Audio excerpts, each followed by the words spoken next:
Hello everyone, सो आज हम solve करेंगे problem of the day GFG का। जो आज की प्रॉब्लम है वो है two sum pair with given some.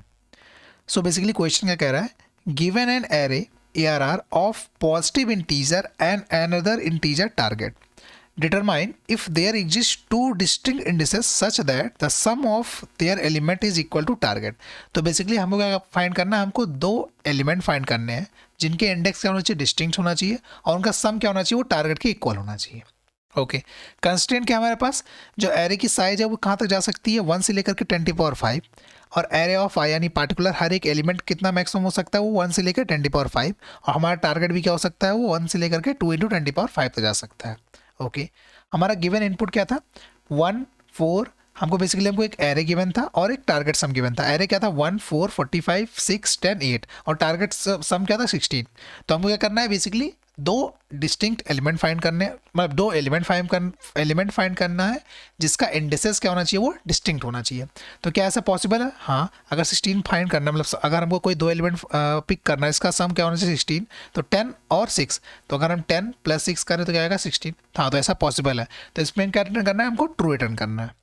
Okay, अब इस पार्टिकुलर क्वेश्चन को सॉल्व करने के हमारे पास दो अप्रोच है। पहला है बाइनरी सर्च, दूसरा है हैशिंग। ठीक है, अब इस पार्टिकुलर वीडियो में हम सिर्फ हैशिंग को समझेंगे, बाइनरी सर्च क्यों नहीं करेंगे, क्योंकि मैं उसको एक्सप्लेन करता हूँ। अगर हमको बाइनरी सर्च में यूज करना है तो बेसिकली हमको क्या करना पड़ेगा, गिवन एरे को सॉर्ट करना पड़ेगा। ठीक है, अगर हम गिवन एरे को सॉर्ट करेंगे देन उसमें बाइनरी सर्च इंप्लीमेंट करेंगे और फाइंड कर लेंगे लेफ्ट और राइट इंडेक्स जिसका सम क्या होना चाहिए, टारगेट के इक्वल होना चाहिए। लेकिन सॉर्टिंग करने में हमारे पास टाइम कॉम्प्लेक्सिटी क्या बनेगी, big of n log n। Okay, यानी ओवरऑल इसकी टाइम कॉम्प्लेक्सिटी क्या बन जाएगी, n log n। लेकिन अगर हम इसमें हैशिंग अगर यूज करें तो हम किसको सॉल्व कर लेंगे, बिग ऑफ n टाइम्स में। अब कैसे, अब देखते हैं। तो जैसे कि हमारे पास क्या था, हमारे पास इनपुट एरे गिवन था 1 4 45 6 10 8। तो हम क्या करेंगे, एक हैश मैप बना लेंगे। ठीक है, तो सबसे पहले जो भी हमारा, इसको इस तरीके से समझा जाए, अगर हमारे पास a + b = c, हमको c गिवन है। ठीक है, और हमको क्या करना है, ए और बी फाइंड करना है। तो बेसिकली हम इसको किस तरीके से अप्रोच करेंगे, a = c - b। तो हम क्या करेंगे, हमेशा c - b को कैलकुलेट करेंगे और a को फाइंड करने की कोशिश करेंगे।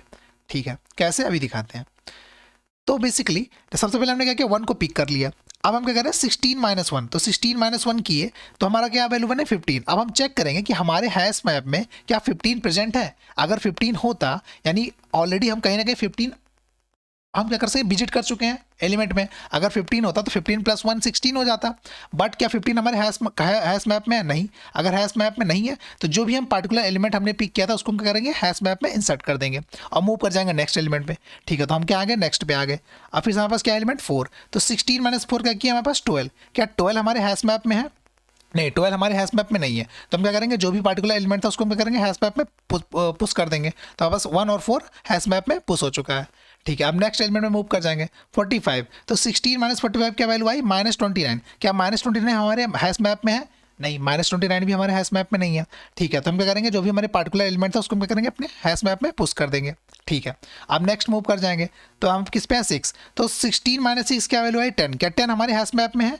नहीं, 10 हमारे हैश मैप पे नहीं है। तो हम क्या करेंगे, जो भी पार्टिकुलर एलिमेंट था उसको पुश कर देंगे। तो 6 था, 6 को हमने पुश कर दिया। ओके, हम नेक्स्ट मूव कर जाएंगे, फिर हम कहाँ पे आ गए, 10 पे आ गए। तो 16 - 10 करेंगे, क्या वैल्यू है, 6। क्या 6 हमारे हैश मैप में है? हाँ है। इसका मतलब 6 कहीं ना कहीं हमारे प्रीवियस एलिमेंट में आ चुका है। तो अगर 6 आ चुका है और करंट एलिमेंट हमारा 10 है तो 10 + 6 क्या हो जाएगा, 16। और ये हमको फाइंड करना था। तो बेसिकली हम कर क्या रहे हैं, हमेशा हम डिफरेंस फाइंड कर रहे हैं। और फिर जो डिफरेंस फाइंड किए तो हम बेसिकली मैं करें, डिफरेंस फाइंड किए। अब वो पार्टिकुलर एलिमेंट निकला जो हमको चाहिए उस पार्टिकुलर सम को अप्रोच करने के लिए। 16 - 10 किया तो हमारे पास 6 आया, तो हमको 6 चाहिए जो कि हम 10 में ऐड कर दे तो हमारा 16 बन जाए। तो 6 हमारे पास ऑलरेडी, हम कहीं ना कहीं 6 को विजिट कर चुके हैं, तो 6 हमारे इसमें प्रेजेंट था। तो हमारा ये ओवरऑल क्या हो जाएगा, हमने क्या किया, पेयर फाइंड कर लिया। तो हम क्या करेंगे, यहाँ पे ट्रू रिटर्न कर देंगे। अगर इस पूरे एलिमेंट को ट्रेवर्स करने के बाद भी अगर हमको पेयर नहीं मिलता है तो हम क्या रिटर्न कर देंगे, फॉल्स रिटर्न कर देंगे। ठीक है, अब इसका हम कोड समझ लेते हैं। तो हमने क्या किया, सबसे पहले अनऑर्डर मैप बना लिया, जो कि हमने यहाँ पर हैश मैप बनाया था। हैश मैप में क्या करना है, बेसिकली जो भी अगर पार्टिकुलर एलिमेंट अगर उसका हमको अगर क्या कहते हैं, उसका डिफरेंस अगर एग्जिस्ट करता है तो हमको ट्रू रिटर्न करना है। अगर नहीं करता तो पार्टिकुलर एलिमेंट को क्या करना है, हैश मैप में पुश करना है। तो ठीक है, हमने क्या किया, एक अनऑर्डर मैप बना लिया। अब हम कह रहे हैं कि फॉर लूप लगा रहे हैं। अब हम बेसिकली फाइंड कर रहे हैं लेफ्ट, यानी हमको कितना और चाहिए उस पार्टिकुलर सम को अप्रूव, मतलब उस पार्टिकुलर सम को बनाने में, ठीक है। अगर वो मैप में है तो ट्रू रिटर्न कर दो, ऑब्वियस सी बात, अगर वो मैप में, इसका मतलब हमको पेयर फाइंड हो चुका है। अगर मैप में नहीं है तो जो भी हमारा करंट नम था उसको क्या करो, मैप में इंसर्ट कर दो या फिर उसका काउंट इंक्रीज कर दो। तो ऐसे हम क्या करेंगे, पूरे फॉलो को ट्रेवर्स कर लेंगे। अगर हमको पेयर मिल जाता है तो यहाँ पर रिटर्न ट्रू कर देंगे, अगर नहीं मिलता उसको रिटर्न फॉल्स कर देंगे। अगर इसकी हम टाइम कॉम्प्लेक्सिटी की बात करें तो टाइम कॉम्प्लेक्सिटी इसकी बिग ऑफ एन है।